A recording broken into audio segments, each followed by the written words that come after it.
Les voy a pasar también un video que hay de una compañera cantante. Déjenme, me acuerdo el nombre y se los cuento bien. Se los voy a pasar porque muchas de mis amistades cantantes participaron en aquel video. También se los voy a pasar porque esta circunstancia pues afecta a muchas. Buenos días, vamos a empezar la mesa 1, que va en el tenor del reconocimiento en la Ley de Acceso de las Mujeres a una Vida Libre de Violencia. El objetivo de la mesa es visibilizar y definir la violencia vicaria como una violencia de género dentro del principal instrumento legislativo en la materia que es la Ley de Acceso de las Mujeres a una Vida Libre de Violencia. Y el día de hoy nos acompaña Axel Hernández, director ejecutivo para el acceso a la justicia y espacios de refugio de la Secretaría de las Mujeres de la Ciudad de México. Hola, muchas gracias, Axel.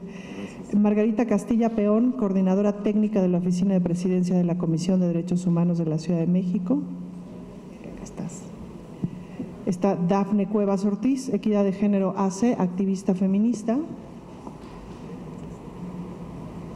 Y estás Norma Pimentel del Frente Nacional contra la Violencia Vicaria. Muchísimas gracias. Voy a dar una breve introducción, sobre todo como desde el asunto de la narrativa de la violencia vicaria. Perdóname, Mónica Guadalupe Cruz González, también JUD de Coordinación de Zona Sur de la Secretaría de las Mujeres de la Ciudad de México. Les digo que luego si aquí estaban, muchachas, pero nada más no le di la vuelta a la página. Voy a dar rápidamente como una serie de asuntos generales para comprenderlo y para tratar de traducirlo. A mí me interesa mucho justamente de pronto que estas cosas suenen a lenguaje común, ¿no? Para poder compartirlo, socializarlo con la gente, porque necesitamos el cambio cultural y necesitamos el apoyo de la ciudadanía para que estas transformaciones vayan ocurriendo.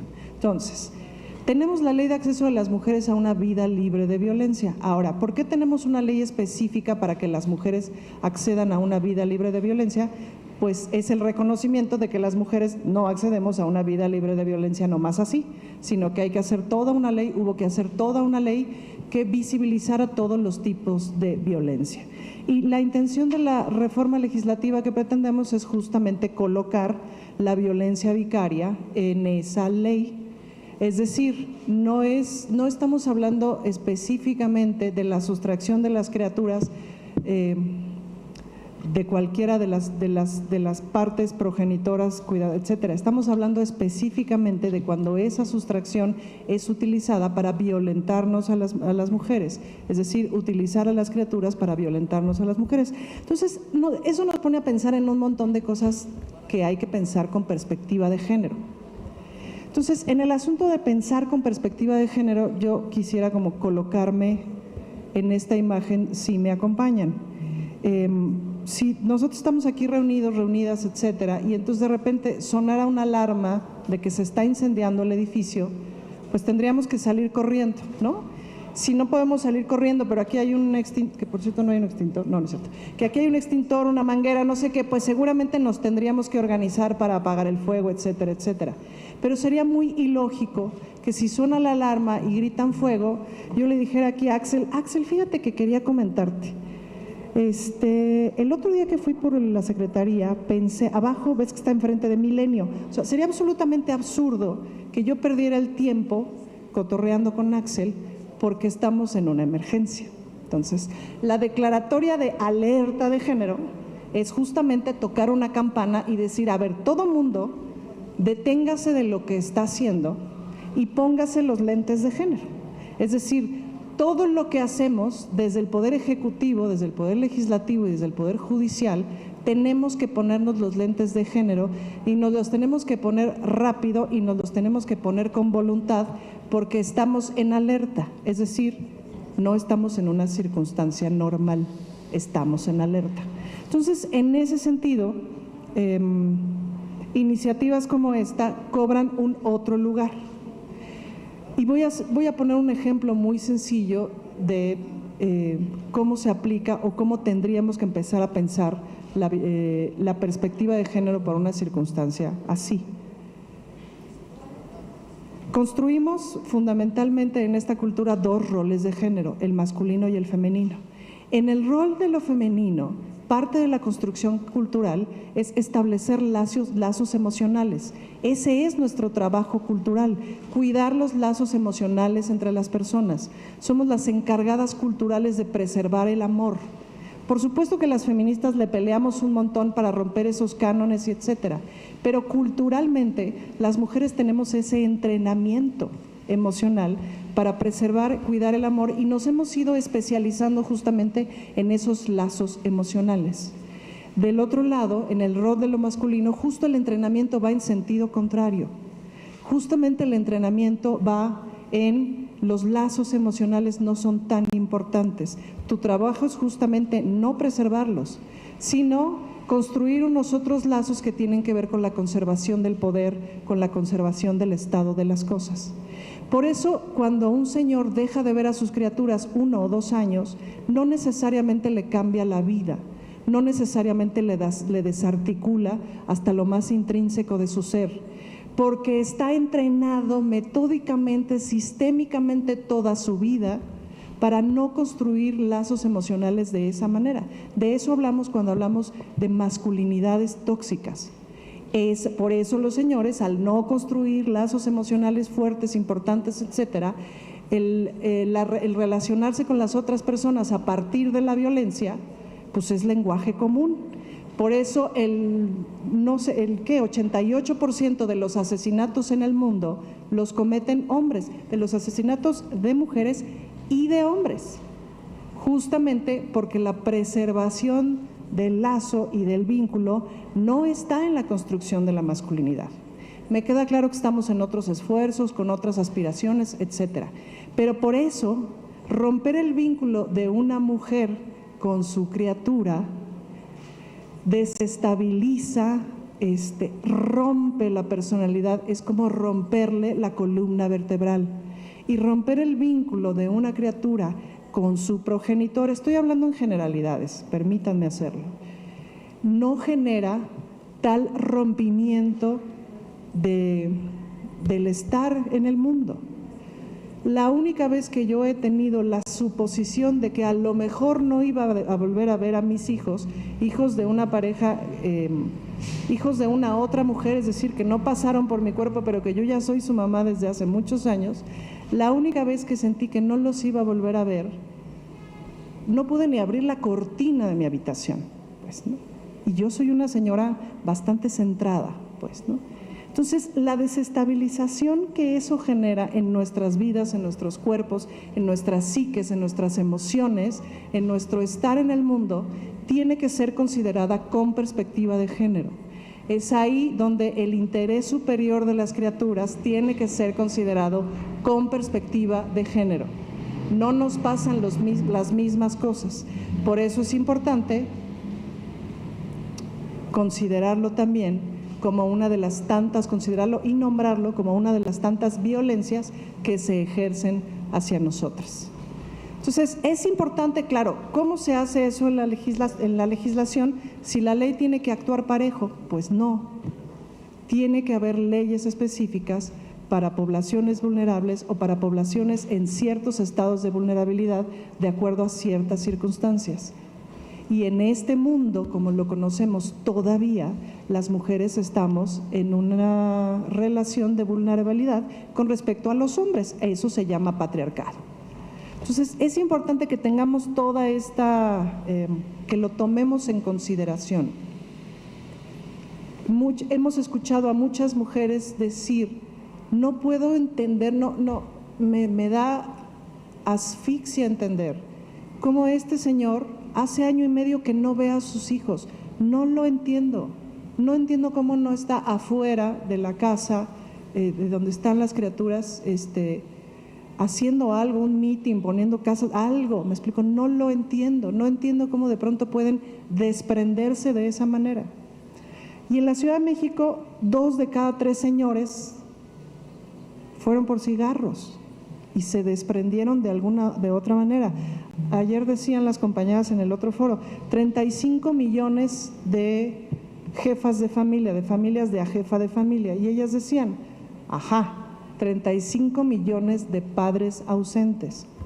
Entonces, cuando en un país de 130 millones de habitantes tenemos 35 millones de padres ausentes, no es que, híjole, nos salieron medio desobligados los muchachos, es que es un problema sistémico, porque sistémicamente estamos construyendo una masculinidad que no genera un lazo emocional importante con sus criaturas y que bajo pretexto de sus criaturas también nos lastiman. Y eso es muy importante considerarlo, porque no tenemos 35 millones de jefes de familia, no tenemos 35 millones de familias con señores solitos cuidando criaturas, eso no está, esa es la excepción. Entonces, ahí hay una diferencia importante que hay que considerar. Entonces, ya partiendo de este asunto, pues tenemos varias dudas, ¿no? Entonces, yo quisiera que pusiéramos justamente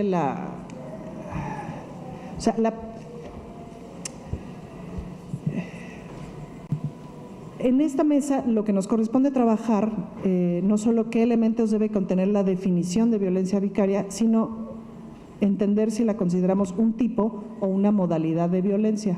Espérate, ya me quitaste esa, ¿no? Y ahí está donde básicamente están las definiciones. Estas son las propuestas legislativas que tenemos y a partir de esto será la ronda de las participaciones. Ay, y ya, básicamente es lo que yo tendría que decir. Esa es como la duda que tenemos y que nos gustaría mucho que lo trabajáramos en ese sentido, pero siempre me parece como muy importante como poner el contexto, ¿no? Poner el contexto de la importancia de la perspectiva de género como, pues porque no es lo mismo una cosa que la otra, ¿no? Entonces, hasta ahí sería mi participación y ahora sí, si quieren, deberíamos de poner, ya los tenemos acá. Entonces, ahora sí, Axel, arráncate, dijo el mariachi. Claro que sí, diputada, muchas gracias. Antes que todo, agradecer la invitación a este recinto. Reciban un saludo cordial de la secretaria de las Mujeres, Ingrid Gómez. Y tenemos poco tiempo, así que, como bien dijo la diputada Ana Francis, vamos a arrancarnos. Afortunadamente, en la Secretaría de las Mujeres hemos tenido la oportunidad de tener acercamientos con ustedes, con distintas mujeres integrantes de las colectivas que están proponiendo estas modificaciones y estas reformas a diversos ordenamientos en la Ciudad de México. En ese sentido, evidentemente hemos tenido la oportunidad incluso de acompañarlas en la revisión de casos y de acompañar en mesas de trabajo precisamente para construir o intentar construir un concepto de violencia vicaria que atienda a todo lo que ya la diputada Ana Francis comentó, ¿no? Y básicamente lo más importante que desde la Secretaría de las Mujeres consideramos es eso precisamente, considerar la perspectiva de género en la construcción de este concepto, ¿no? Porque además no solo tiene que ver con el concepto solamente, sino también con los mecanismos de atención, de prevención, de erradicación y sobre todo de las atribuciones, otorgarle atribuciones a las instituciones que atienden a las mujeres, evidentemente para erradicar este fenómeno que se está dando y que estamos trabajando para que se reconozca en este marco normativo. Ahora bien, yo quisiera contextualizar y decirles que, como igual lo comentaba ya la diputada, tenemos un ordenamiento jurídico en la Ciudad de México, que es la Ley de Acceso de las Mujeres a una Vida Libre de Violencia, que básicamente responde a dos ordenamientos o a dos instrumentos jurídicos internacionales, que es la Convención Belém do Pará y es la CEDAW, ¿no? En realidad, el Estado mexicano responde a estas obligaciones que suscribió y que ratificó en términos de estas convenciones, y es que se publica esta Ley de Acceso de las Mujeres a una Vida Libre de Violencia.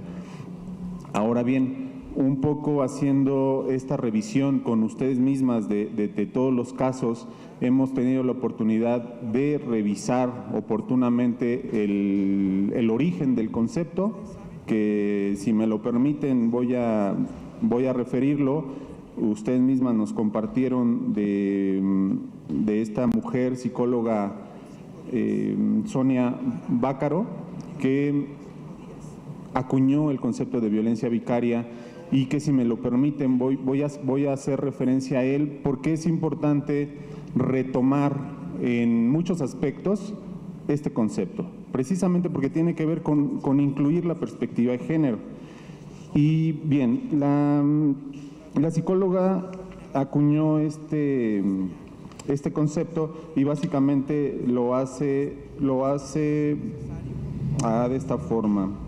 Dice: es aquella violencia contra la mujer que se ejerce por el hombre utilizando como objeto a las niñas o niños producto de la relación de pareja o matrimonio, con el único objetivo de dañarlas. Estos sustraen a sus hijos e hijas de sus madres, amenazándolas con nunca volver a verlos, lo cual provoca daños irreversibles a los menores y sus madres. Ahora bien, ¿por qué hacer referencia a este concepto?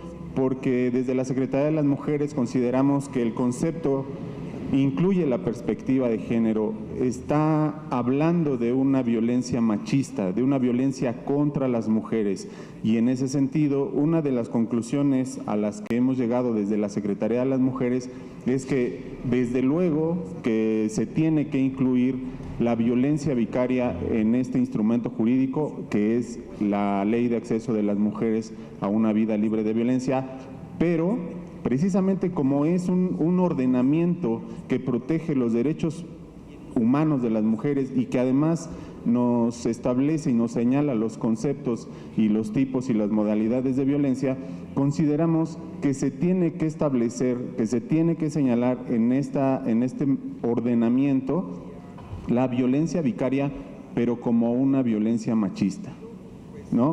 Digamos, ese es nuestro primer resultado de estos trabajos que hemos realizado con ustedes. ¿Y por qué es importante señalarlo así? Repito, porque tendríamos que hacer y realizar un análisis no solamente jurídico en términos de las respuestas que tenemos obligación como Estado mexicano en términos de este marco jurídico de protección a las mujeres, sino además porque también se corre el riesgo de que en su aplicación no resulte eficaz para proteger los derechos, sí, de las mujeres, pero también de sus hijas e hijos, ¿no? Una de las observaciones que en algún momento en una mesa de trabajo nos realizó la Fiscalía General de Justicia de la Ciudad de México a través de la Coordinación General de Delitos de Género era precisamente que en este concepto se incluya también la importancia de los derechos de la niñez, ¿no? Me parece que ahí también tenemos que sumar esfuerzos en construir no solamente este concepto. Como ustedes saben, la Ley de Acceso está estructurada, como ya lo habíamos visto, en 3 ejes. En estos 3 ejes, uno que es de prevención, otro que es de atención y uno que es de acceso a la justicia.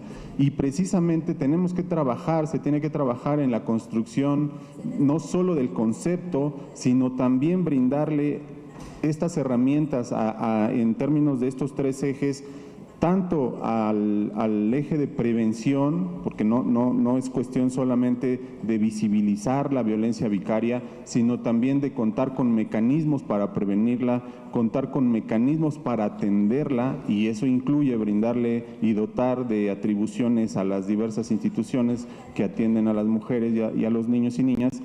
Y también el acceso a la justicia, ¿no? que es un aspecto muy importante, porque evidentemente la Ley de Acceso también contempla un mecanismo de protección para las mujeres que desafortunadamente en muchos casos todavía estamos rezagados en la aplicación de estos mecanismos, ¿no? Y para comentarlo, pues son las medidas de protección que señala la ley de acceso, que en materia familiar señala una de las hipótesis, la recuperación inmediata de niños y niñas, que desafortunadamente no se ha llevado a su aplicación de forma amplia, ¿no? Entiendo que la Fiscalía General de Justicia, a través de los centros de justicia, sí están solicitando estas medidas ante jueces de lo familiar para solicitar medidas de protección.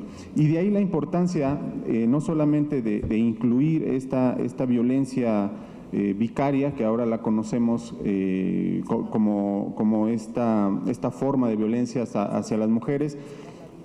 Consideramos también desde la Secretaría de las Mujeres que es muy importante precisamente en este cuestionamiento de decir estamos ante un tipo o una modalidad de violencia, y precisamente la propia ley de acceso ahí nos señala en el artículo 3, si no mal recuerdo, en la fracción 20, señala que es un tipo de violencia, y en ese sentido pues son los daños o las formas, los daños que se le pueden provocar a la mujer.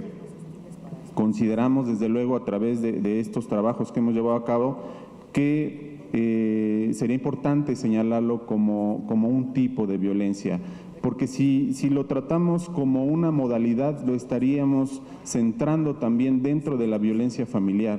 Y desafortunadamente, ustedes lo saben, la violencia familiar no de entrada es un tipo penal que desafortunadamente es muy en la práctica es muy difícil de poder de poderse judicializar, y más allá de judicializar hay muy pocas resoluciones por parte de jueces y juezas condenando por violencia familiar, ¿no? Tiene que ver con muchos factores, pero ese es solo un ejemplo, ¿no? del por qué consideramos que se tendría que visualizar primero en la ley de acceso de las mujeres a una vida libre de violencia como un tipo de violencia contra las mujeres, como una violencia machista, y desde luego yo creo que también se tendrá que ir trabajando con todas ustedes, desde luego con sociedad civil, con las y los expertos, en este caso que conozcan de los tipos penales, para establecer un tipo penal que sea no solamente eficaz, sino que en la operatividad sí pueda llegar a ser sancionable, porque creo que ese es el objetivo de incorporar una conducta en este ordenamiento penal, ¿no? Lo que se busca en ese ordenamiento pues es una sanción para, en este caso, la persona agresora, pero consideramos que sería muy importante sumar los esfuerzos en construir un concepto de violencia vicaria que contemple todas las características que ustedes mismas conocen, ¿no? En realidad, el concepto que maneja y que señala la psicóloga Sonia Bácaro me parece que es muy acertada, sin embargo, ajustándose a la realidad de México y de la Ciudad de México, escuchándolas a ustedes mismas, considero que faltan varias características, ¿no? En realidad, creo que esta es una oportunidad que este recinto y las diputadas les abren para que ustedes tengan esa oportunidad de incorporar todas las características a este tipo de violencia.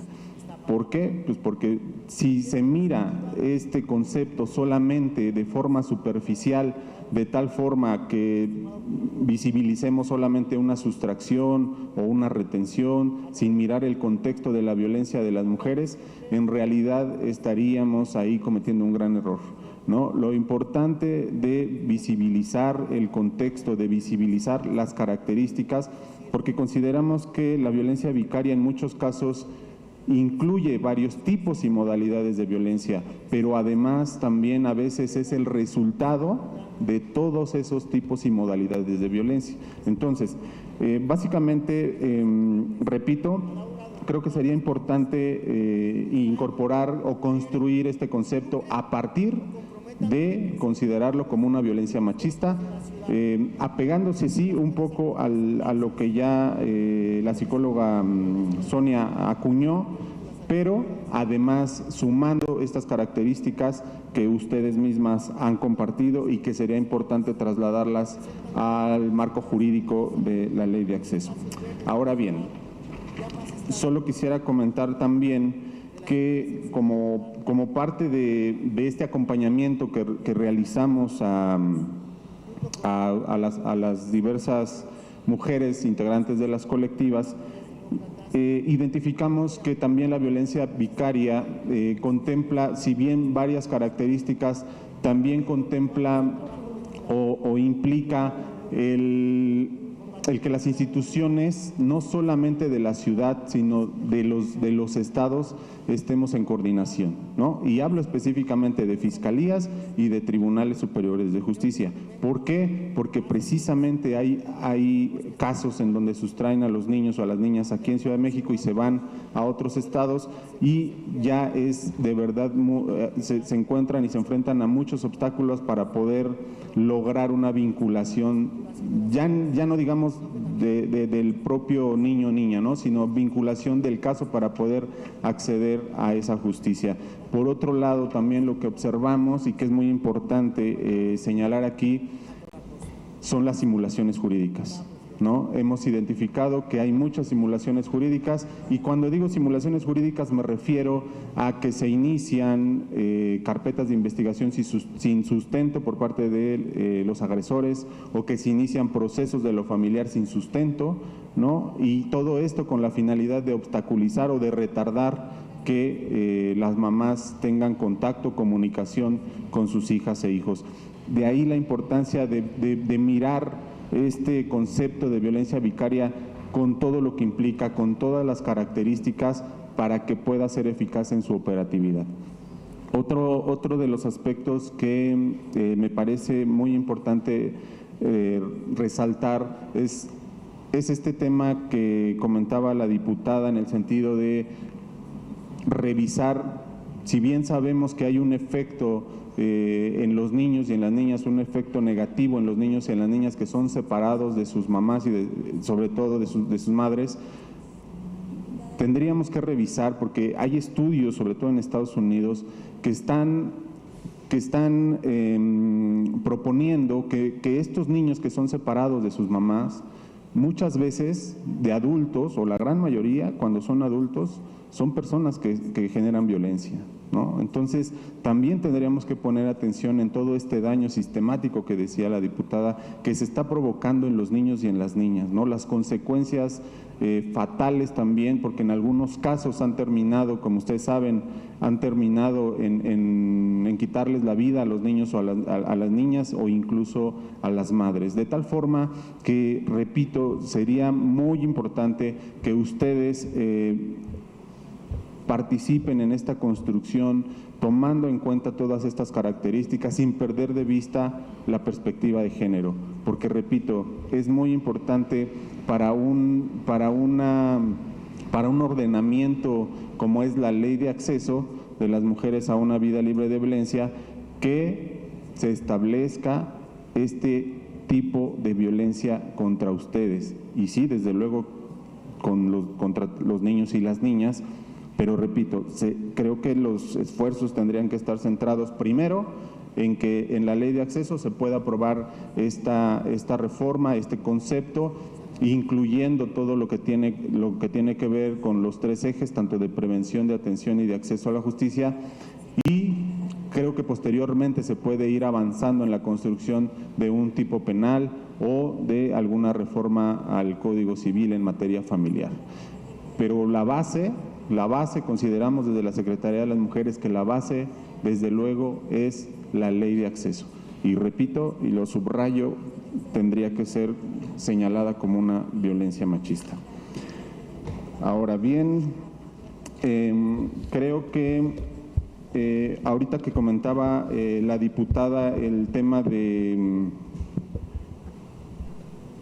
los hombres, que tenemos 35 millones de padres ausentes, ¿no? Entonces, tendríamos que ir pensando también como un mecanismo de prevención y de acceso a la justicia, sobre todo en el tema de medidas de protección, sí contemplar un mecanismo de recuperación inmediata de los niños y niñas cuando se tenga conocimiento de este tipo de violencia, pero también sería importante tomar en consideración unas sesiones de terapia para los hombres, porque desde luego que también es importante como un mecanismo de prevención y también de acceso a la justicia que los hombres por un ordenamiento judicial sean atendidos psicológicamente.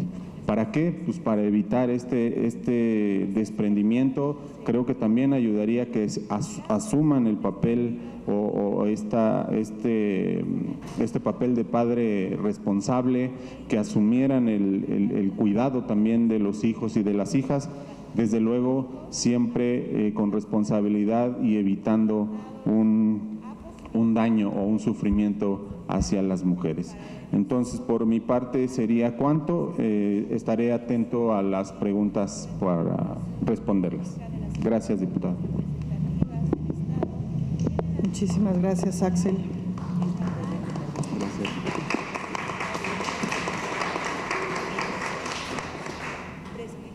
Pues ahora, Margarita, ¿no? Adelante.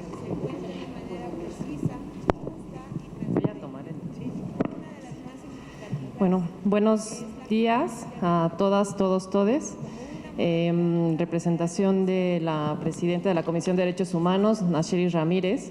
Vengo a compartir aquí algunas cuestiones muy importantes, bueno, algunas cuestiones sobre este importante paquete de iniciativas que modifican sobre todo 3 cuerpos normativos. La Ley de Acceso de las Mujeres a una Vida Libre de Violencia, que es el tema de esta mesa, Código Penal y Ley sobre los derechos de niñas, niños y adolescentes, y entiendo también Código Civil. Para esto me gustaría primero empezar por algo que quizás es una obviedad, pero la ruta creo que nos ayuda como a contextualizar la relevancia de esto y la magnitud también. Quienes hemos estudiado Derecho, de las primeras materias, ¿no?, los primeros semestres son Derecho Romano, ¿no? Y entonces en Derecho Romano, así como la institución del derecho, cómo está diseñado, pues una de las figuras principales pues es la del pater familias, ¿no? Y el pater familias pues es este hombre blanco, con patrimonio, libre, ciudadano romano, por supuesto, que quiere asegurarse que el patrimonio justo se va a transmitir a lo largo de su mismo linaje. ¿Y cómo obtiene esa seguridad de la transmisión del linaje? Pues a partir del control del cuerpo de las mujeres y de la vida de las mujeres, ¿no? Entonces, pues desde el principio tampoco es que en estas clases de Derecho Romano sea una visión de teoría crítica, ¿no? Y tampoco desde el reconocimiento de que, bueno, ya estuvo viciado de origen, ¿cómo lo adaptamos?, ¿no? Sino de así es, y entonces de ahí nos pasamos a derecho civil y tal, ¿no? Entonces, creo que es importante reconocer desde ahí que quienes nos quedamos fuera de ese diseño de la institución jurídica occidental, ¿no? Pues nos quedamos fuera las mujeres, se quedaron fuera los esclavos y ahorita las personas que no privadas de la libertad en ese contexto, ¿no? Que ahora podemos hablar de muchas otras formas de esclavitud moderna, ¿no? O sea, las mujeres, pues aquí en México hasta 1953 tuvimos derecho al voto y por lo tanto ciudadanía, o sea, empezar a hablar de una participación ciudadana mucho mayor y tal, formalmente, ¿no? Entonces, lo pongo porque las personas con discapacidad también les fue cuestionada su capacidad jurídica, tanto a las personas que no tenían la libertad, tanto a las mujeres, tanto a las personas con discapacidad, y niñas y niños, por supuesto, ¿no? Sobre todo niñas. Entonces, bueno, si de ahí partimos, en términos, o sea, es que tendríamos que estar con un trabajo acelerado, cuestionando todas esas instituciones que por supuesto que ha sido también buena parte del trabajo desde los feminismos y desde otros movimientos de los grupos de personas que nos hemos quedado fuera de ese diseño, ¿no? Y entonces, es importante reconocer que prácticamente todos esos grupos que nos quedamos fuera somos víctimas de la violencia machista. Somos víctimas de esta construcción, de este pater familias, ¿no? Entonces, e incluso es esa la institución jurídica que determinó cuál era el modelo de familia. Si consideramos que ahorita la lucha es también por el reconocimiento de las familias, ¿no? Entonces también, digamos, a la luz de este reconocimiento que tiene que romper el modelo de la institución jurídica tradicional, el concepto de violencia vicaria tiene que cobrar muchas más, o sea, cobra muchas más formas. Los actores, los agresores, las víctimas son múltiples, ¿no? Y dentro de este mismo patrón de los agresores en esta construcción, como ya mencionaba la diputada, machista, ¿no? Eso por sentado lo tomamos, ¿no? Entonces, un segundo aspecto que quisiera comentar es que, a ver, desde 2009 la sentencia de Campo Algodonero nos marca un estándar internacional, regional, respecto a por qué se tiene que hacer un análisis de contexto. ¿Por qué un análisis de contexto hace toda la diferencia para obtener una sentencia en un sentido o en otro? Determinar una culpabilidad o no, determinar una víctima o no. A 2009 le siguió una reforma constitucional, la de 2011, que cambió el paradigma constitucional totalmente en materia de derechos humanos, y estamos en 2022 y seguimos teniendo una ausencia en las fiscalías y en los tribunales en las fiscalías, por ejemplo, para hacer este análisis de contexto, hacer la determinación del riesgo y conocer el catálogo de derechos de mujeres, de niñas, niños y tal, y hacer o sea, siguen pidiendo, bueno, señora, si no me puede traer todas las probanzas, o sea, todas las pruebas, entonces, ¿cómo quiere que yo haga mi trabajo? ¿No? Y en realidad es como, bueno, o sea, más bien, si usted no puede realizar un análisis de contexto con base en el cual le dé elementos suficientes para seguir una línea de investigación y determinar las medidas de protección, pues entonces, ¿qué pasó en el 2009? ¿Qué pasó en el 2011? ¿No? Si no contrataríamos a personas como ministerios públicos sin conocer procesal penal, ¿por qué seguimos contratando gente que no pueda aplicar una metodología que deriva de una técnica jurídica específica y no es una cuestión simplemente de sensibilización en términos de perspectiva de género, sino que es una técnica jurídica aplicada a una metodología específica para realizar su trabajo? Y que la ausencia de esto tiene un impacto. Entonces, me voy a ir muy rápido en términos de que, o sea, en la Comisión de Derechos Humanos, por ejemplo, tenemos de 2018 para acá 9 recomendaciones en diferentes manifestaciones de violencia de género, en las que el común denominador es la falta de debida diligencia, la falta de análisis de contexto, la falta de determinación de medidas de protección, las urgentes, las de seguimiento, las de prevención, todas, ¿no? Y esto es un patrón que por supuesto cruza, como se ha dicho aquí, también, o sea, en el caso de violencia vicaria no es la excepción. En la recomendación 9/2019, la Comisión establece una definición de violencia vicaria, reconociendo este patrón, ¿no? Ahora, ¿qué es lo que la Comisión plantea al respecto de la necesidad de visibilizar este patrón de violencia en el que las víctimas directas son niñas, niños y adolescentes, y las víctimas indirectas y la finalidad de la violencia son las mujeres, generalmente? O sea, obviamente mayoritariamente son 99.9, ¿no? Y lo que pensamos es que la violencia vicaria, toda violencia vicaria es violencia familiar, y no toda violencia familiar es violencia vicaria. Y en ese sentido es importante visibilizar la violencia vicaria como parte de una expresión de la violencia familiar, como un patrón específico de la violencia familiar, así como puede haber muchos otros tipos de violencia familiar.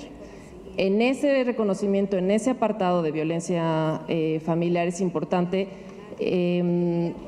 expresar también que las víctimas directas son las niñas, niños, adolescentes, que las víctimas también son, obviamente, porque ese es el patrón que activa la violencia machista, son las mujeres, y que en este binomio de mujeres, hijas e hijos, las autoridades están fallando en aplicar los recursos jurídicos que ya hay y las obligaciones que ya tienen para analizar, para establecer la probanza, para investigar, para sancionar y para restituir de manera inmediata los derechos.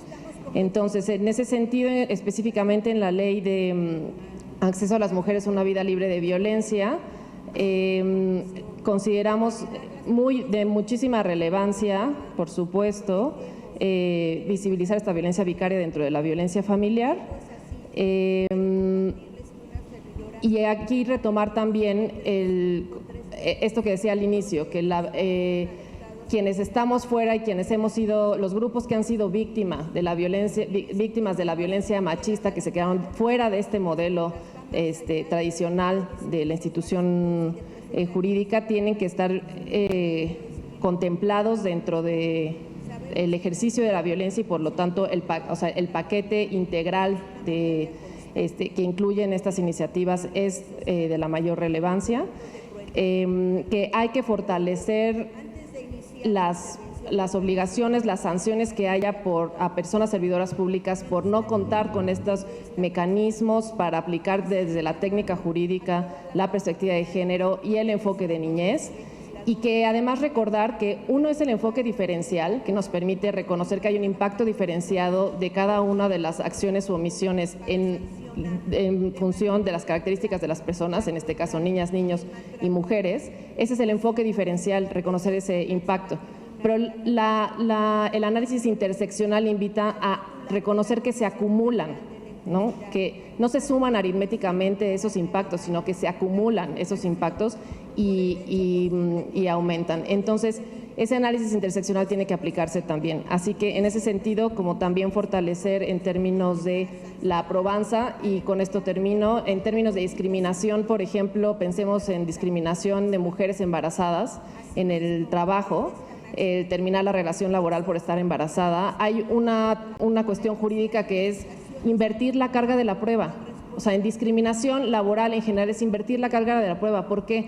Porque reconocemos esto que comentaba ya la diputada, es decir, hay que hacer lo necesario para asegurar que quienes han estado históricamente discriminados puedan acceder a los derechos de igual manera, entonces, en igualdad. Y entonces, preguntémonos, ¿qué pasaría si se invirtiera la carga de la prueba en la probanza que se solicita en la investigación, por ejemplo, para que en lugar de que sea la obligación de las mamás decir, sí, efectivamente, o sea, no he visto a mis hijos, los tiene el padre, tal, ¿por qué no? ¿Por qué yo tengo que probar que sí? ¿Por qué no el otro prueba que no?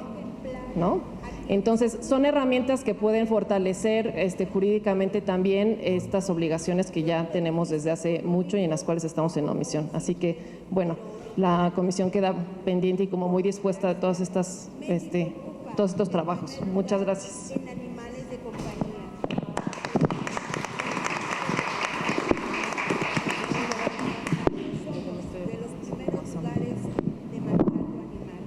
Ya me dijo la diputada que yo me presente sola. No, ¿se escucha por allá? Es que siento que hay como un rebote aquí con la acústica, pero bueno. Muy buenos días. Gracias, diputada, por la convocatoria a esta conversación y gracias a quienes me han antecedido en la palabra. A ver, cuando pensamos en los delitos, ¿no? Pensamos el trabajo enorme que tienen los gobiernos para garantizar no solamente una vida libre de violencia para las mujeres, sino una vida vivible para la sociedad. Y entonces se supone que hay una serie de medidas que involucran lo penal, que involucran la prevención, la atención. Y resulta que en esta ciudad, por ejemplo, se ha venido realizando un informe los 25 de noviembre para ver cómo hacíamos para erradicar la violencia contra las mujeres en esas sus múltiples manifestaciones, Ha sido sorprendente cómo muchos de los delitos cometidos en contra de las mujeres realmente han bajado. Estadísticamente son menos, aunque con uno que exista, pues nos toca seguir protestando. Incluso los feminicidios, esa que es la manifestación más cruenta del odio y no sé qué, estadísticamente van a la baja. No solo en la Ciudad de México, incluso ayer me enteré que a nivel federal, en el primer trimestre de este año, hay una baja significativa de feminicidios contra mujeres. ¿Cómo informamos que en vez de 10 mataron 9 y lo celebramos? Puta, pues no podemos, queda difícil, pero es importante reconocer avances. ¿Qué pasa con la violencia familiar? Que es en la que no solo no avanzamos, sino que incluso se acrecienta. ¿Qué estamos haciendo tan mal? ¿No? Y entonces, en esa pregunta, yo digo, si algo hemos hecho las feministas, los movimientos de mujeres por décadas, es intentar crear maneras, ¿no? Respuestas legales, respuestas sociales, respuestas de política pública. Y me cuelgo de esto que señalabas, Margarita, sobre el asunto en 1953 empezó el derecho al voto para las mujeres en este país. Entonces, la historia de la ciudadanía de las mujeres es una historia tan reciente, y si nos vamos a los romanos hay tal abismo. Entonces, claro, nos siguen debiendo. Hay eso que se llama el déficit democrático, con esta ciudadanía que no fue incorporada en esa idea del ciudadano pleno, que era blanco, que era pudiente, no sé qué. Ok, las mujeres lo hemos tenido claro y entonces hemos empezado a avanzar. Y hemos hecho muchas propuestas, muchas leyes, muchas políticas públicas, algunas avanzan, algunas no, pero ¿qué tan eficientes son? En el marco de la pandemia, la violencia intrafamiliar creció en todo el mundo, no solamente en nuestro país y no solo en esta ciudad, pero estadísticamente creció, tuvo repuntes notorios en las cifras oficiales. Claro, las condiciones de tensión, estar encerrada sin posibilidad de salir a la calle y en aire bajo el no techo con un posible agresor, las detonaciones de la angustia, qué sé yo, la violencia. Hay una lectura también muy optimista, que comparto porque yo me uno a las optimistas de repente, que también crece la violencia en las cifras porque cada vez más las mujeres tienen herramientas para identificar la violencia, para señalarla y para denunciarla. Ahora, eso pues no es, digamos, no está tan chido. Lo ideal sería que no hubiese violencia, pero en la medida de que aquí está, pues mientras más mujeres tengan herramientas para denunciarla y para intentar generar mecanismos para transformar esa realidad, mejor. Y así, ¿no? ¿Qué ocurre con esta nueva modalidad tipo no sé qué? Yo no sé, yo ni abogada soy. Entonces, gracias por invitarme a esa discusión a la cual no tengo nada que aportar, pero lo que yo sí quiero es como aportar a otras complejizaciones de la discusión, que son las que nos tocan por tener todos estos años inventando maneras de atender, de evitar, de sancionar, ¿no? Por un lado, la creadora del concepto violencia vicaria, como lo mencionaron, es Sonia Vaccaro, y eso no es menor, porque es a su vez la combatiente más seria, ferviente, documental y no sé qué, de otro fenómeno que estaba en las leyes y que nunca estuvo, pero que sí, pero que sirvió para dictar miles de sentencias, que es el síndrome de alienación parental. Mucho del litigio de muchos años hacia el final de los años, sobre todo de las mujeres, porque esa figura se utilizó en su contra al dictaminar regímenes de convivencia o patria potestad y más, era mostrar que dicho síndrome no existe, que no está reconocido en los catálogos de salud de la OMS, ni en ninguno de los DM, ni nada. Pero resulta que en los hechos, en los juicios por guardia y custodia o en los juicios por paternidad o algo, sirvió mucho para dictaminar que había un proceso de alienación y que por ahí había que entrarle y no sé qué, y había que darle la patria potestad o la guardia y custodia total al otro padre, ¿no? El que estuviera siendo alienado. ¿Por qué lo traigo a colación? Porque quien puede usar las leyes, quien puede contratar a los abogados y quien puede ser mejor usuario de los marcos legales que construimos, sí siguen siendo los varones. También eso es real. Entonces, ¿cómo construimos un nuevo marco con una nueva figura que no termine siendo un balazo en el pie? ¿Quién lo va a usar y cómo? Y por más que en la ley pongamos, la violencia vicaria es aquella que se ejerce contra las mujeres a través de sus hijos o de otra persona por parte del progenitor, hombre, no sé qué, recordemos que las leyes son generales y que a la hora de llevarlas a la interpretación jurídica, un abogado habilidoso va a decir la ley está puesta así, pero como sabemos la ley impacta en todos lados, en todos sentidos, con víctimas y victimarios cambiantes, y eso es algo que debemos tener en cuenta. Siguiente cosa que me parece relevante en esta discusión. Hasta ahora hay 4 iniciativas presentadas. Todo el mundo habla de las iniciativas, pero a mí siempre me gusta decir de qué estamos hablando en concreto. Son 4 las iniciativas presentadas. 2 cambian la ley de acceso de las mujeres a una vida libre de violencia en la ciudad. 1 cambia la ley de protección a niñas, niños y adolescentes. Y una 4ª propone modificaciones al Código Penal y al Código Civil. Las tenemos que pensar conjuntamente porque de nada nos sirve efectivamente tipificar, definir, poner en las leyes, porque esa es la tarea más simple del legislador. Si en algo hemos avanzado en este país y en el mundo, es en crear leyes. Yo siempre cuento a manera casi que de chiste, lo que en realidad es una anécdota informativa, la ley de acceso para las mujeres a una vida libre de violencia, primera, la general del país, nada más nos costó 3 legislaturas. Se presentó en la 55, se discutió en la 56 y se aprobó en la 57. Nada más. O sea, cuando uno lo piensa es muy largo. Pero ha sido lo que más hemos avanzado, porque de ahí a implementarla, ¿a poco las mujeres vivimos libres de violencia? ¿A poco? Entonces, siempre el asunto es, no nos sirven las iniciativas enunciativas, no nos sirve ponerlo, ni siquiera nombrado, tipificado, así descrito, porque a la mera hora eso se va a los juicios y en los juicios la ley se interpreta por quien la puede interpretar mejor. Y los jueces siempre actúan de formas que a veces pueden ser muy cuestionables y también tenemos que pensar qué implica trabajar con la interpretación de lo que la letra quería decir en la ley y lo que se interpreta a la hora de ejercerla por quienes dictan sentencias. Y en esto me regreso a la preocupación por la que comencé. Con el coso de que la alienación parental, el síndrome de alienación parental no existía, se hizo tanto litigio que el asunto llegó a la Suprema Corte de Justicia de la Nación. Y la Suprema Corte de Justicia de la Nación se manifestó en la materia y lo que dijo no es que no exista. O sea, ha reconocido la existencia del síndrome que se ha venido negando por mucho tiempo. Constitucionalmente, según la Corte, sí existe, pero no basta para quitar la patria potestad. Son otros los elementos que se deben conjugar. Entonces, esta ley de la violencia vicaria, en donde se identifica que la violencia contra las mujeres, al ejercerse por interpósitas personas, pone vulnerables a los hijos y entonces se mete con una onda de la guardia y custodia de la patria potestad, ojo en cómo se va a leer, y porque tiene una cláusula, ahí sí en el Código Civil, de que la violencia vicaria se tiene que contemplar para la pérdida de la patria potestad y se va a encontrar con un primer tope que hay una determinación constitucional que dice no, en el caso del SAT, pero que puede ser correlativo. La otra cosa que me parece relevante es que a mí me causa un ruido, y que conste que yo anuncié que no era abogada, me causa un ruido así de lógica simple, que pensemos en las niñas, los niños y los adolescentes como violentados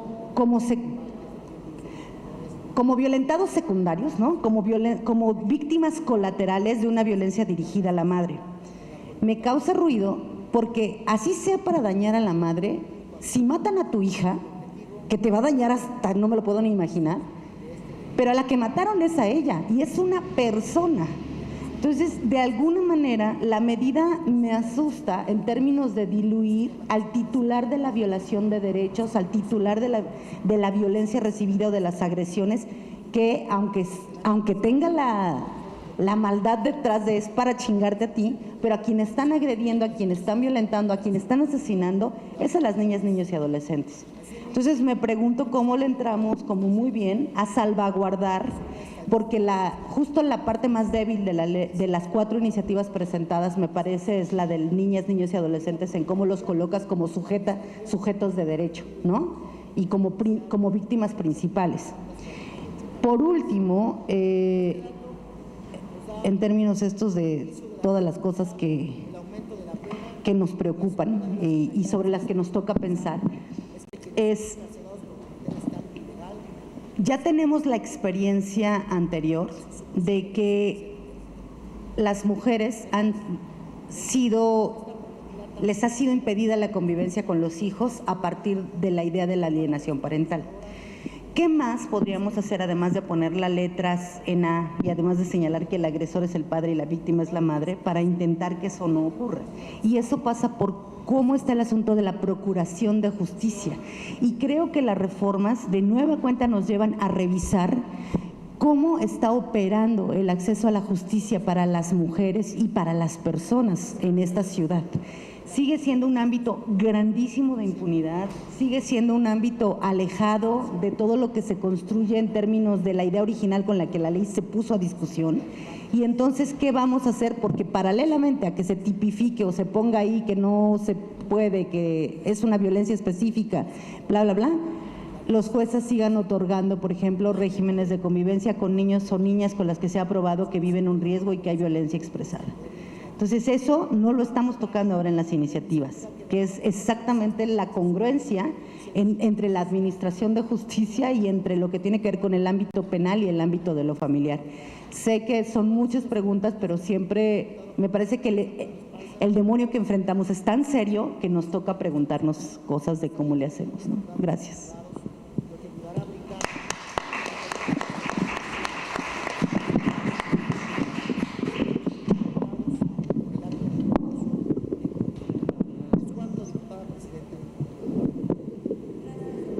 Muchísimas, ya me dejaste con la angustia. Gracias. ¿Cómo? Así vives, sí, ya sé. ¿Norma? Norma Pimentel, adelante. Muy buenos días a todas, a todos y a todes. Celebro que tengamos esta posibilidad de un diálogo en un parlamento abierto y les voy a empezar diciendo, hoy no se trata solo de cuestionar, hoy se trata de ser sumamente incómodas, porque fíjense que decía la diputada en un principio, si hubiese una alerta y aquí nos pusiéramos a perder el tiempo, pues estaríamos siendo muy incongruentes. Y yo creo que el punto en el que estamos en nuestro país no es para celebrar que haya este tipo de espacios. Discúlpeme usted, diputada, yo soy de Puebla, yo vengo hoy a la aldea de los derechos humanos, que es la Ciudad de México, porque así la vemos desde la provincia, y entonces pues yo puedo venir y decir un chorro de cosas, tiro el micrófono, me regreso a Puebla y ya que no pasó nada, ¿verdad? Y no me vuelven a invitar y ya. Soy abogada, no sé si soy feminista o no, porque luego me aplican el feministómetro y como yo no me formé años en materia de género, pero sí llevo algunos añitos, 18 en materia jurídica, pues tengo una opinión muy dura y muy crítica de nuestro país. Yo no puedo celebrarlo y miren que Conavin, si no fuese por Conavin, yo no andaría por aquí. Pero si no fuese también por Micaela, por Jennifer, por Maite y por Alexandra, tampoco estaría por acá. Porque resulta que decirse sobreviviente de una condición de violencia vicaria te cambia la vida. Y te la cambia porque eventualmente en algún momento me ha tocado ser coordinadora de los sistemas a favor de las mujeres en el estado de Puebla cuando cayó el bombazo, porque es un bombazo que te caiga una alerta de violencia de género. O sea, andas viendo cómo le haces para que no, pero llega. Y pasa. Y la tienes encima y la tienes que atender. Me ha tocado ser también instancia municipal, secretaria para la igualdad sustantiva, y también es un trancazo, por no ponerle otra palabra, porque quiero ser muy prudente con el uso de mi lenguaje esta mañana. Porque me ha tocado ser instancia, me ha tocado hacer gobierno y sé lo difícil que es. Sé lo complicado y por eso quiero enviarle un saludo a la secretaria Ingrid y un saludo a la presidenta Nacheli, porque también la presidenta Nacheli ha sido una gran aliada, ha estado con nosotras en conversatorios allá en Puebla, presencial, a la distancia, y hemos encontrado en ella una gran voz de eco. Precisamente el día lunes estuvo Susana Otero, quien es la encargada en Conavin en materia de prevención de feminicidios, y ella dijo otro trancazo que retumbó en Puebla. No estamos con buenas cifras. En este primer trimestre, oficialmente hay un incremento del 9.5 de casos de feminicidios, es decir, 2.8 mujeres, yo no sé cómo llegas a esa cuenta, o sea, cómo divides, ¿verdad? Pero 2.8 mujeres, como cositas, pues desaparecemos y aparecemos en una situación de feminicidio. Pero aunado a esto y contextualizando mucho para entender por qué hoy tenemos que salir de aquí hipersensibilizadas en lo que puede significar ser una mujer que ha logrado sobrevivir la violencia vicaria, que significa entonces que has permitido o has de alguna manera ayudado a que tus hijas, a que tus hijos, a que las personas que están como tus ascendientes en tu guarda y custodia adicional, que no te la da la ley, pero que te la da la sociedad, y también en tu caso o en el mío, que yo tengo mascotas y que entonces tienes que ser la cuidadora oficial de todas, de todos y de todes, entonces resulta que te volviste la sobreviviente junto con toda tu familia. Porque en el momento en el que ocurre ese golpe, en el que ocurre esa amenaza, en el momento en el que ocurre esa impunidad, en ese momento es cuando esto te atraviesa. Sí, puedes tomar todos los cursos que quieras de perspectiva de género. Yo he intentado, y seguramente lo he mal hecho, crear políticas públicas para transitar hacia la igualdad sustantiva. Pero lo que me queda claro es que si tenemos hoy que hablar de violencia vicaria es por la alta condición de impunidad, porque en este país yo no puedo creer que existen los tipos penales. Justo el día lunes teníamos una charla que no sé si me vuelve a hacer el favor la Suprema Corte de invitarme, en la que hablábamos de la igualdad sustantiva y de algunos precedentes en materia a abordar estos temas, y al finalizar alguien preguntaba, oiga, ¿y cuál es la diferencia entre violencia familiar e intrafamiliar? Y yo les dije, aguántenme, porque ¿qué creen? Vamos a hablar de violencia vicaria en próximos días y ahí vamos a encontrar la diferencia, porque yo sí creo que la violencia vicaria es la suma de estas violencias, pero es la suma de las impunidades que hay detrás de estas violencias. En materia nacional, el Secretariado Ejecutivo de Seguridad Pública Nacional, en materia específica de delitos que denunciamos las mujeres cuando marcamos al 911, el punto número 1 por el que estamos llamando al 911 es por una condición de violencia familiar. Significa que algo ya se rompió adentro del círculo familiar de forma muy grave, que levantaste el teléfono o que algún familiar levantó el teléfono por ti, porque a lo mejor tú ya estás ahí tirada, golpeada, desangrada. Y entonces, cuando llegas a una instancia y en esa instancia te dicen, oiga señora, pero usted es la que tiene más que perder porque además usted es feminista y porque además usted fue instancia, ¿no le da pena estar viniendo a presentar una denuncia en contra de su esposo? Pues no, no me da pena, porque he venido a acompañar a otras mujeres y lo que me da vergüenza es pensar que a mí me van a aplicar las mismas reglas que por las que he venido a pelear por otras mujeres. Porque hablar de interseccionalidad significa identificar que no solamente la salud mental y sexual de las mujeres víctimas de esta violencia, sino que de las hijas. En Puebla tuvimos un caso muy delicado de un individuo que decide lanzarse, porque se lanzan los individuos a la política, ¿verdad?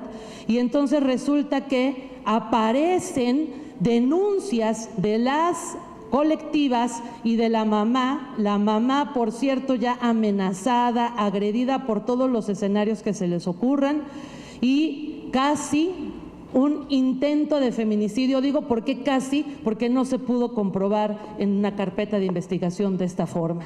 Y entonces resultó que este individuo que quería tener un nexo político, pues lo que tenía era una condición de trata a su menor hija. Primero le quitó a la hija a la mamá la declaró en estado de interdicción, por supuesto, él con sus abogados, él con el apoyo de la impunidad de las autoridades, y no solamente paró en declarar en estado de interdicción a la mamá, sino que a la hija la coloca en una condición de trata. La coloca en una condición de trata a la hija y a las amigas de la hija. Y la desgracia se logró parar porque hubo una cantidad de denuncias muy grandes que hicieron que este tema se volviera relevante. A nivel nacional tenemos casos de embarazo temprano de niñas de 15 a 21 años de edad. Y en estos momentos hay reportadas 3.441 menores, niñas, que son mujeres embarazadas de menos de 15 años de edad. ¿Por qué ocurre esto? ¿Por qué también las mujeres son las que tenemos que dejar la escuela? En esta condición de pandemia, el 52.7% de mujeres dejamos la escuela secundaria, el 20% la educación media superior y el 18% la educación superior. Y les apuesto que si volteamos vamos a decir, es que seguramente la mamá no se organizó bien para poder llevar a la hija a la escuela y seguramente la mamá no pudo encontrar estos equilibrios adecuados porque ¿dónde está el padre? Porque efectivamente hay padres y hay paternidades ausentes. Yo discrepo un poco con pensar que los vamos a mandar a sesiones de terapia obligatoria y que con eso va a cambiar, porque en Puebla tenemos una figura que se llama, un procedimiento que se llama de indemnatos, que por cierto yo siempre me he quejado y creo que va en contra de la Ley General de Acceso a las Mujeres a una Vida Libre de Violencia, porque la violencia que ocurre en el espacio familiar está prohibido que se medie. No es que no se logre integrar la carpeta de investigación y que por eso haya poquitos casos, es que se van encontrando otras alternativas en lo que comentaba Dafne precisamente, en esta manera de interpretar la ley, en el que la propia Fiscalía creó este mecanismo, porque hay que estar consciente, señora, por favor, quiere ver al padre de sus hijas y de sus hijos en la cárcel por una condición de violencia intrafamiliar. Hay que desconsiderar eso usted que tuvo que venir a acreditar todos los elementos, usted que tuvo que venir a acreditar que no está medio loca y exagerada cuando vino a presentar la denuncia, usted que tuvo que venir con golpes, que tuvo que venir con una posible condición de violación entre cónyuges, pero dices, no, eso me da más pena todavía denunciarlo, me quedo nada más con violencia intrafamiliar, algo que me dé medidas de protección para que este individuo no se acerque, pero tú tienes que llegar a exigirlas, porque en las fiscalías, aunque saben que es su responsabilidad activarlas, no te las activan. En Puebla, en el estado, tenemos 3 municipios de los 50 que tienen alerta de violencia de género, donde, salud, muchísimas gracias a la buena voluntad del Tribunal Superior de Justicia, hay un juez itinerante para cada uno de estos 3 municipios. El municipio de Puebla tiene 17 juntas auxiliares. ¿Saben cuándo llega un juez itinerante a una de esas juntas auxiliares? Jamás, no llega. No llega en menos de 2 horas y hemos tenido casos de mujeres macheteadas, mujeres escopeteadas de manera directa, no hay forma de identificar que no se hubiese querido cometer esta violencia. Entonces, ¿qué me preocupa a mí hablando de estas características de la norma? Que pensemos que cuatro reformas, en el caso específico de Ciudad de México, que además vienen desdobladas de reformas nacionales, van a hacer la diferencia. Yo pensaría que seamos todavía mucho más holísticos y que hablemos de qué fue lo que pasó cuando se logró el tema de violencia política y este padrón de deudores alimentarios que se les prohíbe cuando incumplen con la obligación alimentaria ser candidatas o candidatos.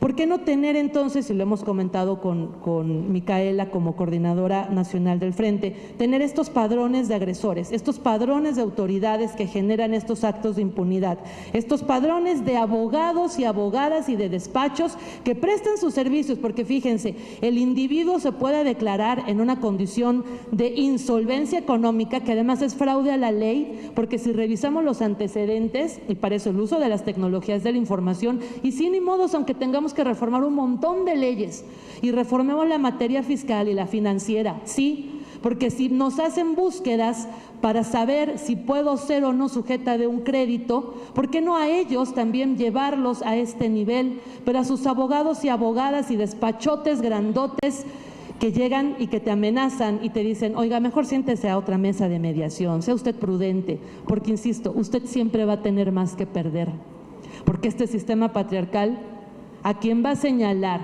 si una condición familiar se sale de control, va a ser a la que está al frente del hogar. Entonces, replantemos cómo desde la transparencia, el combate a la corrupción, estas acciones de un trabajo colaborativo y participativo, no vamos a salir con un compromiso de 4 reformas, vamos a salir con el compromiso de ver, ¿y qué más nos hace falta reformar? Híjole, sí, y nos vamos a tardar 25 horas. Bueno, pues para eso estamos, cuando somos instancia, para eso estamos. Y cuando somos sociedad civil, ¿qué creen? Estamos también para eso y todavía con la camiseta más puesta. Dice Alexa que le alegra que pensemos igual y que le alegra que mi tiempo se haya agotado. Muchísimas gracias por este espacio y yo quiero también dejar en claro que algo que me parece importante resaltar es que aquí también están mencionando dónde están estos seres sintientes. Solo para que se queden con un detalle, este fin de semana tenemos en Puebla una mesa de diálogo porque hay un caso de un feminicidio, presunto feminicidio, porque no se logró configurar, porque precisamente los dos perros de esta mujer atacan al agresor. Y entonces, gracias a que estos perros atacan al agresor, él no logró matarla, porque si no, la mataba. Pero entonces él llegó y dijo, ahora pongo una denuncia en contra de ella, porque ella, por no tener bien atendidas a sus mascotas, me causó a mí lesiones. Y entonces ahora tenemos que ver cómo le vamos a hacer para que efectivamente esa denuncia que metió él primero, porque ella no tuvo las herramientas para ir y presentar primero esta denuncia por una tentativa de feminicidio, sea llevada desde este enfoque de violencia vicaria. Así que yo celebro que estemos teniendo estos avances y criticaremos todo lo que haga falta, pero también construiremos muy seguramente de mano de las instituciones, porque se trata de esto. Y tener este espíritu crítico, este razonamiento crítico, es lo que nos va a llevar a señalar que a partir de este año, bueno, esperamos el próximo año, y con esto ahora sí prometo terminar, vamos a tener a través del World Justice Project, que tiene 10 años de estar evaluando el Estado de Derecho en México, el acceso a la justicia con perspectiva de género. Yo tengo más o menos unos 5 años de colaborar como académica en esta integración de esta metodología, pero para 2023, por primera vez, esta metodología incorporó elementos para juzgar con perspectiva de género y para saber cuál es esta diferencia, por supuesto que le existe, para que las mujeres podamos acceder a la justicia. Y para poder acceder a la justicia, pues sí, necesitamos las leyes, pero necesitamos a las instancias que hoy no están aquí sentadas, que es la Fiscalía, que son los tribunales, porque ellas, ellos y quienes están a cargo de esos espacios son quienes tienen que trabajar en esto, porque leyes nos vamos a poder seguir colgando medallas. El problema es que volverlas sustantivas está en manos de quienes la tienen que aplicar y ahí se revictimiza. Una disculpa, diputada, pero como estoy fuera de mi estado, hoy puedo venir y decir todo lo que en mi estado pasa y todo lo que vivimos allá, pero que estoy segura que también, aún en esta aldea donde los avances se dan mucho más rápido, creo que todavía hay muchas mujeres que lo viven. Y qué pensar de aquellas que están mucho más alejadas y que sus voces no son escuchadas. Muchísimas gracias. Gracias, gracias. Les cedo la palabra a Mónica y les aviso que tengo que estar entrando y saliendo porque cuando oyen ese timbrecito es que tengo que ir a votar. Adelante, Mónica.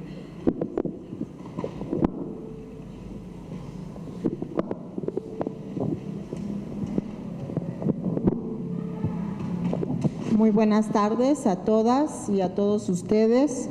Bueno, yo seré un poco más breve. Ya tengo el gusto de conocer a las mamás integrantes del Frente Nacional contra la Violencia Vicaria, al Frente Nacional de Mujeres, que también está presente aquí. Las hemos colocado en el centro de la atención en la Secretaría de las Mujeres, las hemos escuchado y esa escucha y ese centro en el que las hemos colocado nos ha permitido a nosotros como autoridades poder reconocer e identificar qué es lo que siente una víctima de esta violencia vicaria, ser empáticas y tratar de abonar a que sus condiciones cambien. Entonces creo que las autoridades estamos comprometidas a colocarlas siempre en el centro de la atención, para que de esa manera podamos contribuir de mejor manera a que ustedes tengan un acceso a la justicia.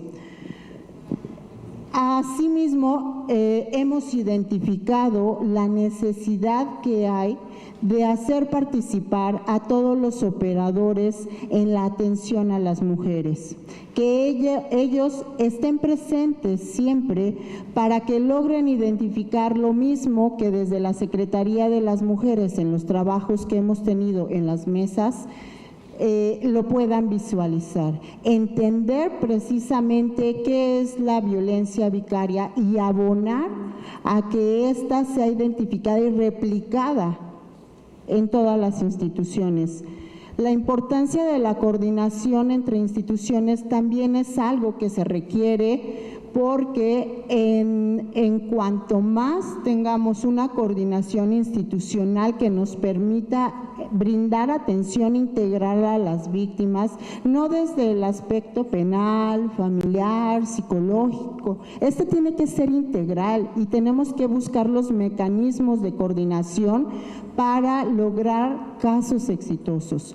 Hemos ido abonando de a poco con esta colaboración la recuperación de algunos niños, ¿no? Desde un principio o a la mitad del camino, pero creo que el éxito de estos casos precisamente está en esa coordinación. La visibilización de esta violencia permite no solamente la finalidad que dice este conversatorio de una sanción, sino también de una prevención. Y la prevención es precisamente que podamos identificar estos factores de riesgo que llevan a la comisión de este tipo de violencia. La prevención precisamente a los casos más crueles o la forma de expresión más cruel de la violencia vicaria, que es el propio asesinato de los hijos y de las hijas. Y no solamente eso, el propio suicidio de los hijos y el propio suicidio de las madres que, desesperada por tanta lucha en las instituciones, no ven resultados, terminan suicidándose, y los hijos también. Entonces, el tener claro la visibilización de esta violencia no nos va a permitir solo una sanción. Lo que queremos apostarle es a prevenirla, es a identificarla, es a evitar que este delito llegue a un resultado final, pues de la vida de los hijos y de las hijas, y así también poder evitar un lema que ustedes como colectivas nos mostraron en la Secretaría de las Mujeres, cuando dicen que estas hijas y estos hijos que se van no son los mismos hijos e hijas que regresan, si es que regresan. Y yo creo que ustedes nos pudieran compartir de los casos que ustedes saben, cuánto es el tiempo que tardan en regresar esos hijos. Y a veces son muchos años. Y cuando regresan, pues obviamente están aleccionados en contra de ustedes y esos mismos hijos empiezan a generarles violencia. Entonces, eso precisamente es lo que queremos prevenir, que ya no suceda más. Colocar a las mujeres en el centro de nuestra atención nos ha permitido reconocer la importancia del análisis del contexto, tanto en la Fiscalía General de Justicia como en el Tribunal Superior de Justicia debe darse, sí o sí. Porque si no se mira el análisis del contexto en cada uno de los casos, se tienen los resultados que hemos tenido a la fecha. Hijos no recuperados, hijos asesinados, violencia familiar. Reconocer el daño que causa a las mujeres y a los niños, que se convierten en daños permanentes e irreversibles. La desigualdad de condiciones a las que se enfrentan las mujeres en los procesos penales. Eso lo viven todas y cada una de ustedes. Es un batallar y es una violencia institucional sistémica, penal, familiar, de atención. Y también identificar que a los padres incluso llegan a corromper a los profesionistas, a los abogados, a los encargados de la defensa de las mujeres, para impedir que ellas puedan o acceder a la justicia o interponer recursos o bien llevarlas por un proceso equivocado para provocar que ellas pierdan guardas y custodias y pensiones alimenticias o estas puedan ser cambiadas.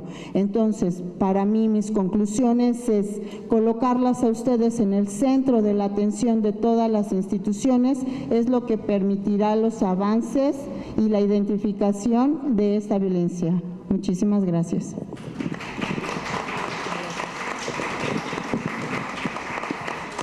Muchísimas gracias. Suar, ¿cómo vamos del tiempo? Porque ya vienen las siguientes, ya se nos acabó. Bueno, vamos a cerrar esto aquí. Evidentemente es una conversación que continúa y que continuaremos aquí en corto. Nada más, cierro con dos ideas que me parecen importantes, dos ideas paraguas que me parecen importantes.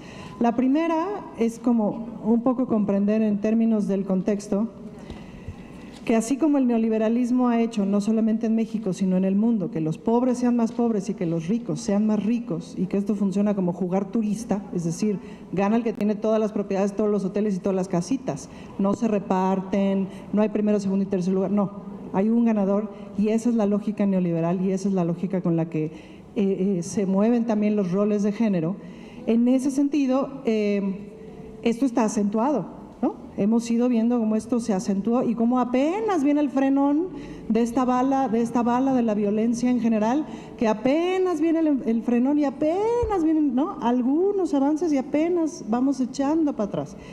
Pero eso es importante entenderlo, el contexto es violento, el contexto es de una lógica de violencia y la masculinidad se construye así, a partir de él yo gano todo, me quedo con todo y parte de mis propiedades son las criaturas. Y yo me hacía, y claro, evidentemente si la violencia intrafamiliar es una de las cosas que no baja, a pesar de que bajen todas las demás, pues vale la pena preguntarnos justo qué no estamos haciendo. Y me hacía yo la pregunta si se puede y se puede reconocer el vínculo diferenciado, pues es decir, si justamente en la ley se puede reconocer el vínculo diferenciado que en este momento del mundo existe entre madres y criaturas y entre padres y criaturas, porque en este momento existe un vínculo diferenciado. Ojalá la ley de acceso de las mujeres a una vida libre de violencia algún día deje de ser vigente. Pero justamente porque no lo es decir, porque estamos sin acceso a una vida libre de violencia, tenemos que tener esta construcción diferenciada. Bueno, hasta ahí mi participación. Les agradezco muchísimo que hayan venido. Muchísimas gracias. Al rato vienen de Fiscalía, ¿vienen, verdad? Sí, vienen. Es que nos dividimos las 4 mesas de acuerdo al paquete de iniciativas que presentamos, pero sí están. Y sí te puedo garantizar que estamos en constante comunicación con Fiscalía, Secretaría de las Mujeres, Tribunal, pero mover el elefante, por eso tenemos que estar todas del mismo lado, porque de veras hay que mover al elefante. Es cuanto. Muchas gracias.